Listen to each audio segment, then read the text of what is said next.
It's not going to happen overnight, but we do think that there's some hope we can get back on track and get into the playoffs. The New York Knicks, they have been abysmal. They are an atrocity of the highest order. The Knicks are ready to officially rule out Carmelo Anthony for the rest of the season. You hear more and more about tanking now than ever. Now everybody's talking about the Knicks. They need to just lose. Losing was, part of the equation to deal with the draft, to deal with the free agent market. Gives us some hope in the future. Loyal Knicks fans are listening and watching, and it's disgraceful.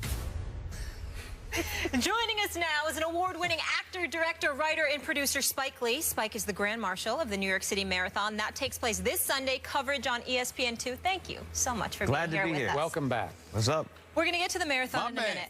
What's that? But first, we need to talk some hopes. Yeah. And I so appreciate how loyal you are to your Knicks.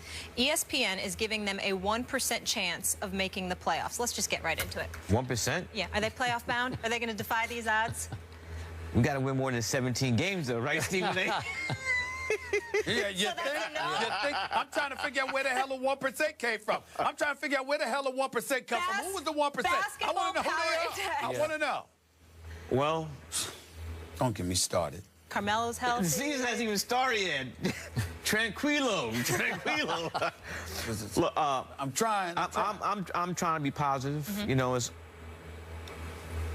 funny. I read the New York Times this morning driving here, and it said that New York Knicks are undefeated. Yep, they haven't played a game yet. But I'll be at the Garden in my seats courtside tomorrow night. I know they open in Milwaukee. Milwaukee is a great young team. Jason Kidd, I think, is underrated. He is. As a coach. And I'm hoping, praying for the best. Orange and blue. So that's a no. They're not playoff. What was the question? So that's a no. You dodged it nicely, though. I just want to see a competitive team. Okay. I really, last year, it was the worst season in the history of the franchise. And they're one of the core, cornerstone of the NBA. Yeah. Skip Bayless, Spike, you and I, we could talk about this on national TV. I actually called Spike Lee last year and got on him, Skip, and jumped on him because I thought he was too damn supportive, and I blamed him. I held him partially responsible because I said if you stop holding out hope, maybe change would come. Yep. Why don't you stop sitting up there and trying to feed these folks a ray of hope? We actually got in an argument because of that. Here's my thing. I'm going to sit there and give the Knicks an actual break. I look at this as hard as I've been on Phil Jackson. It's primarily because he tanked the season and didn't warn us ahead of time, really, to be honest with you. But when I think about it, Skip, I'm going to be nice to Phil Jackson. I'm going to think about Carmelo Anthony. I've always liked Aaron Aflalo. This kid, Porzingis, people tell me he has potential, okay? Jerry and Grant out of Notre Dame is not bad. No, he's good. He's good. And I've always been a fan. He's good. And I've always been a fan of Cle Anthony Early. From his days at Wichita State when I saw him doing the NCAA tournament. I think the kid's got potential. So I'm going to give the Knicks a break. And you know something? If they can manage 30 wins and be competitive for at least 65 games, just competitive where we don't know the outcome by the second quarter, I'll be thankful. So I'm going to take a quick left turn here. Your man, Carmelo Anthony, the other day made what came off to me as an offhand comment that also came off as taking a shot at the city of New York. Let's give it a listen, and then I want to get your reaction. Okay. New York is the greatest city on the planet, I think. But if you're not a New Yorker, if you don't wake up some days and be like, man, fuck this place. Like, you know what I mean? Like, I don't care who you are. You can be the mayor, you can be the governor, all the way down to the mailman. Everybody wakes up some days and say, man, New York. Look, So, Carmelo, do I you know. ever think that? First of all, I claim Carmelo. He was born in Red Hook, Brooklyn. He was. And they have no problem with what he says. New York City is the greatest city on this God's planet. But it's hard. It's not for everybody. And New York can beat you down. If you're not strong, you're going to be beat down. And so, well, Carmelo, I echo what he said, but you still love it, though. You still love it. But it's not easy. Have you ever gotten to that point where you say, heck with New York, so to speak? No. But I get mad when I can't get a cab even today. I hear you. You know, so they're just things Skip. that you have to deal with in New York, but you do, despite that, it's the greatest city on the planet, and you just gotta be built for it. And that's especially for athletes. All athletes can't play in New York. Well, They rather play in a market where they have one newspaper, and you know, if you mess up here in New York, it's horrible. But if you win, it's the greatest place ever. Make it in New York, make it anywhere, right? Well, let me say this as a native New Yorker. Hollis Queens in the house. Hollis. Very, very clear. Hollis, stand up. Let me be very clear. That's right, Hollis, stand up. Let me be very, very clear. Carmelo Anthony was 1,000% right. He is absolutely right when he said, I mean, if he's ever proven that he's a New Yorker, it's with what he said, because that's exactly how we feel. If it's the great, and I wouldn't just say for athletes, Mike, I would say for anybody in the public eye. Yes. You better be on your game. You better have tough alligator skin. You better be able to. You gotta be on point. You better be able to give it. You better be able to give it as much as you can take it, because sometimes you do wake up and say, man, hell with this. I'm tired of the traffic jams. I'm tired of the constructions. I'm damn sure tired of the polls. I'm tired of having difficulty in catching a cab. All of that stuff. You go like this, man, I don't need this.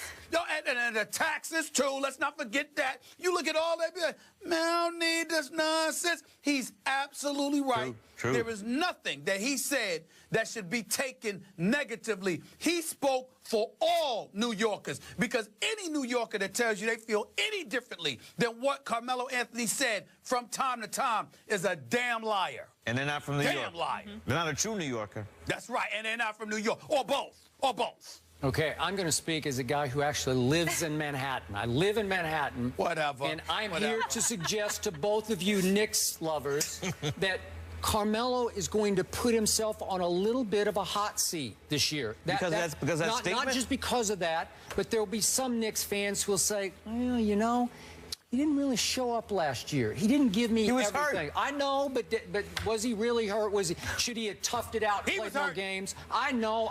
Tough it out for what? They won 17 games. How much? What are we going to win? That's right. We're going to win 3 more games and play the whole season? Max money is what he is making. So you're okay with that? He should have sat out earlier. What about your quarterback? Oh, now we're changing the subject. Oh, Romo, he's hurt. He broke his collarbone. Are you sure he's hurt? So Anthony had a knee problem. What are you talking about? Right. You're hurt. You're hurt. Okay. Spike, get on him, Spike. Get him. Okay. Whoa. You watched the game? Huh? The Giants-Cowboy game. Did I watch it? I wish I hadn't watched it. Yeah, that's the point. Big Blue in the house. Big Blue in the house. All right, speaking of New York loyalty now, I heard a little exchange before the show, before this segment started. You guys are both supposed to be Yankee fans. I'm not sure about this guy, but he says he's a Yankee fan. Oh, but now he's supporting the Mets. Is that okay with you? Yes. There's no law written that says you cannot support one team. Let's talk specifically New York. You can be a Yankee fan and be happy that the Mets are in the World Series. Are you happy? Yes. I want the Mets to win. Why? Who's in Kansas City? The Royals. So you'd support the Nets after your Knicks? Let's leave basketball out of it. Case in point. I have a different agenda. I have a different agenda, Spike. I have a different agenda that I want you to hear. I'm listening. Molly and Skip know this. I'm a diehard Yankee fan. No question. You know that. But when it comes to the Mets, especially with the Yankees not playing up to snuff, even though I was proud that they got to the postseason. And no one thought they were going to make the playoffs, the more successful, that's right. I think the more successful the Mets are, the more that it heightens the level of urgency that the Yankees have That's a good in point. order to get back to where they once were. Because they ain't going to sit still and have New York handed to the New York Mets. I love that. I love that. And even though I root for the Mets now because I want them to win, I root for them against anybody but the Yankees. The fact is that it's going to help the Yankees if they're walking around as champions this offseason, because the Yankees, with George Steinbrenner's soul touching this franchise, he is not going to have that, and they will elevate their level of urgency. What do you think about that? Well, I'll tell you what I think about that.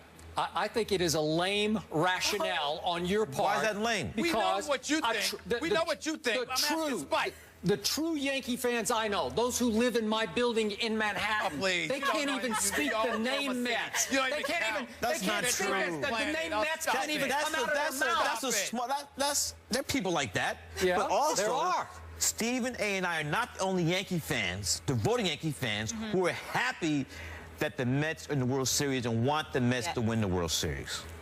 I get it. But I'm a Giants fan, and if they stink it up, I'm not rooting for the Jets. That's the last team. Thank you. But let's talk about, you had another thing to your resume, role as Grand Marshal of the New York City Marathon. First New Yorker. On ESPN 2. Yeah, tell us about that. Well, I got a call from my man, Chris Weiler, who used to be with the Knicks back in the glory days. He called me up out of the thin blue air. I hadn't talked to him in years. He said, we want you to be the Grand Marshal for the New York City Marathon. I said, what? You have Grand Marshal? I said, no, we've only had, you will be the third and the first New Yorker. So I said, great. The marathon is one of the great sport, New York City Marathon is one of the great sport events in the world. And the route goes through my neighborhood in Fort Greene, Brooklyn, so I saw it from a little kid growing up. And I was just honored that I got the chance. And so going to all 5 boroughs, 50,000 runners. That's awesome. And it's going to be a beautiful day. I'm going to take pictures. My wife, Tanya, is going to be in the car. We're going to be in a convertible, Pontiac convertible, that will lead 50,000 runners through the 5 boroughs, end up in Central Park. So it's going to be a great day. One of the coolest things you've ever done, right? It will be. Be up there. It will be. Sunday on ESPN 2, we get to check it out. Thanks so much for being here. It was so nice to meet you. Thank you. All Good right. job. Good seeing you, bro. See you soon. Bundle up on Sunday. It's cold. It's a little cold. Yeah, it's going to be a little Hope it cold. doesn't rain. All right.